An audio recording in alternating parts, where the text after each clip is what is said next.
बाबा Saheb Ambedkar California university में 72 घंटे लगातार पढ़ते रहे। वहाँ का लाइब्रेरियन जब पहुँचा तो उसने देखा कि बाबा साहब आप टाइम देखो घड़ी कितने समय हो गया। जब देखा उन्हें हमें सवेरे 72 घंटे हो गए पढ़ते पढ़ते।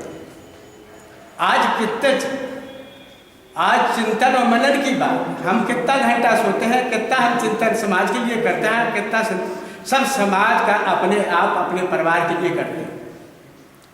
शिक्षा, अगर शिक्षक कैसा हो, महात्मा ज्योतिराव फूले, महात्मा फूले की शिक्षक कैसा हो, सावित्रीबाई फूले जैसे, जिन्होंने घर घर में जाकर बच्चों को लाकर के उनके कपड़े धोते थे, साफ करते थे, बैठा करके पेड़ की छाया के नीचे और पढ़ाते थे, नीचे घिस के बाके धरती पे लिख करके पढ़ाते थे। जिन्होंने उन फूले साहब ने स्वयं अपमान भरी जिंदगी में जिस स्कूल में शिक्षा पाई थी, इसके बाद उन्होंने खुद अपनी पत्नी को शिक्षा खुद दी थी, खुद पढ़ाया था और पढ़ा कर इस लायक पढ़ा के तैयार था कि हमें क्या करना, घर घर से बच्चों को आज बैक पे ऑफ सोसाइटी। आप इस देश अपने जिले में, देश की तो बहुत बड़ी बात, जिले में IAS सबसे टॉप की नौकरी IPS से लेकर के चतुर्थ श्रेणी के नीचे कर्मचारी तक कितने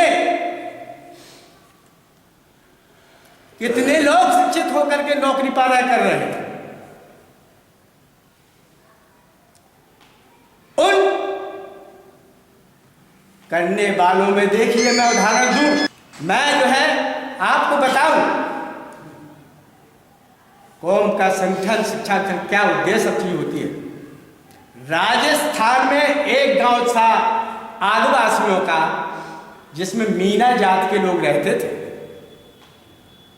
गांव के लोग संजय और सवेरे बैठ करके अपनी बैठे थे, चर्चा करते, तो वहाँ एक लड़का योग्य था पढ़ने लगे, लेकिन उसके घर पर परिवार में माता पिता की आय इतनी कम थी कि बेचारे पढ़ने लिखने में अपने, ये पढ़ने लिखने में लड़का होशियार है, इसको योगदान करना है, तो सब लोगों ने किया, मुट्ठी मुट्ठी भर अपना जो भी योगदान मैंने अपने घर में घड़ा रखो, उसके बाद में इकट्ठा करके बेच करके इसको पढ़ाओ। उसको जो है सुमत संगठन, आज तो जरा जरा सी पढ़ो, एक दूसरे से जलन ईर्षा द्वेष भावना, पढ़ा के लिखा के लड़का वो IAS हो गया। IAS होने के बाद में जब बन के आया, नौकरी लगी, उसने कहा केवल मेरा मेरी बीवी का खान पान परिवार के खर्चे का लगा बकाया, हम पैसा आपको इस बीच में हम देते हैं और आप लोगों का कर्तव्य है हर जन्म लेने वाला बच्चा हो चाहे बच्ची हो, गांव और जो भी है, उन पे आपको खर्च करना, देख रेख करना, ये इंतजाम ये किया। उसका परिणाम स्वरूप क्या हुआ, हमने उसको जो है श्री राम शर्माचार्य की प्रज्ञा प्राण कथी हुई लिखा में एक हमने इसी को वहाँ सुन पढ़ा है। तो उसके बाद में उसमें क्या हुआ कि उस गांव में आज की तारीख में चले जाओ, उस गांव में मीना जातियों में IAS IPS PCS से कोई नीचे लड़का निकलता नहीं, और उनमें आपस में सामंजस्य, एकता, सहनशीलता, सहकारिता, हर मामलों में रहन सहन, उन चीज़ों को मामलों में कि बिल्कुल सिस्टमेटिक ढंग से हर प्रकार का तौर तरीका वहाँ देखने को मिलता। आज हमारे यहाँ जिले में IAS और IPS से लेकर नीचे कर्मचारी तक है। किसी ने जो है एक नहीं एक गरीब परिवार के लड़के को एडॉप्ट कर लेते। क्या बात है। आपके नहीं कहोगे तुम वकील हो, तुमने किया भाई, आप लोग कह सकते हैं, लेकिन हम जानते हैं वकालत के पेशे में कितना संघर्ष, किस चीज़ हो, कितनी आमदनी होती, लेकिन आप लोगों ने जिनको 56,000, 50,000, 30,000 से वेतन कम नहीं मिलता आप लोग टीचर से, किसी एक परिवार के बच्चों को एडॉप्ट कर लिया होता, वो पढ़ाने लिखाने की जिम्मेदारी और सारी इसी तैयारी के लिए ले।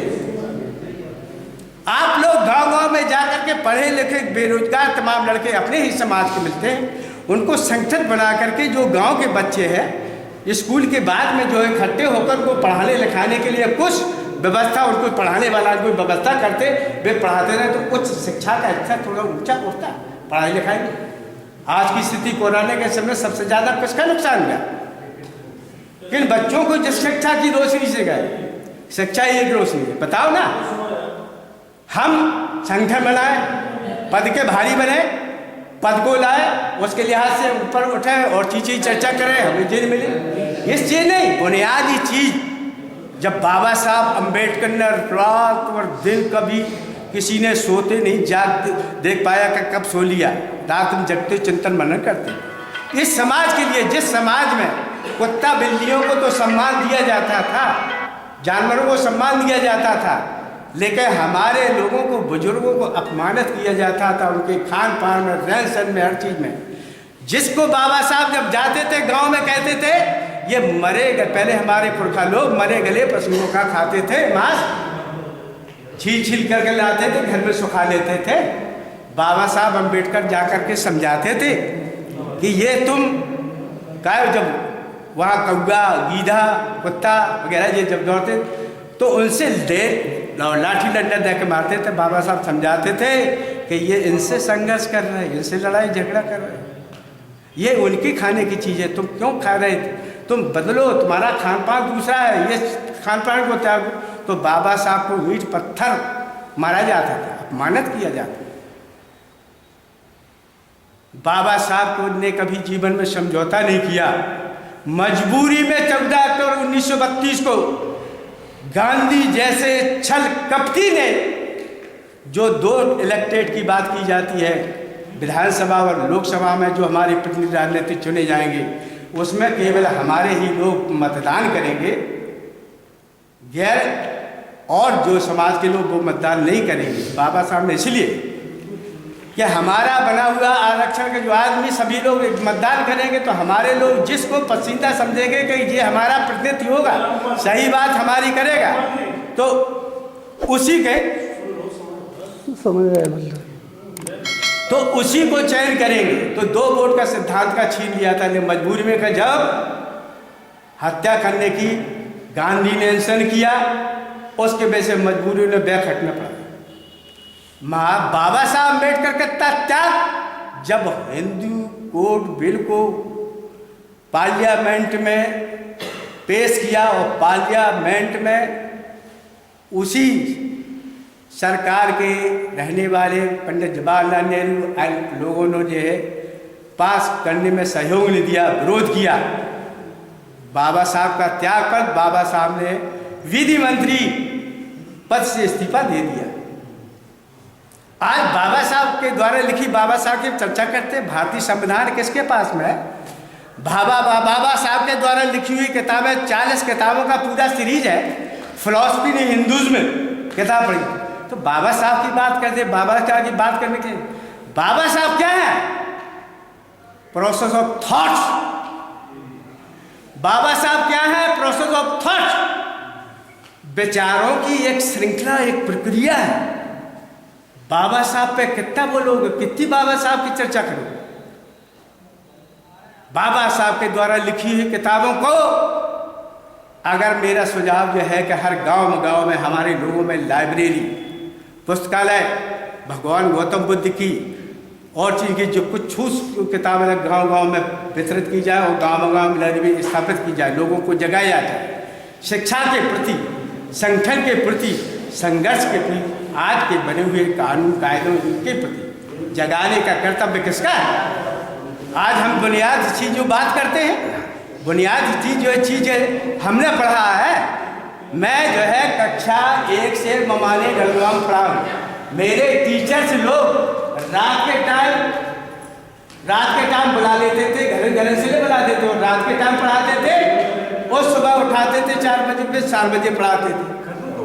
फिर 1 घंटा के लिए कि तैयार होकर के मुँह धो करके फिर स्कूल आना है, इस प्रकार करते हैं। कितने टीचर्स इतना करते हैं? समय का ध्यान रखो। हम अपनी बात को इन्हीं शब्दों को बात, हाँ, बाबा साहब को फिर बार सत्यनारायण जी से अर्पण करके हम जो तरीके लोगों को उठाने वाले बंधु, यदि कोई पीता है तो आज प्रण करे कि मैं आज से नहीं पीऊंगा, और फिर वचन ही करते रहो और नंगे धरे निरा, क्या फायदा इससे?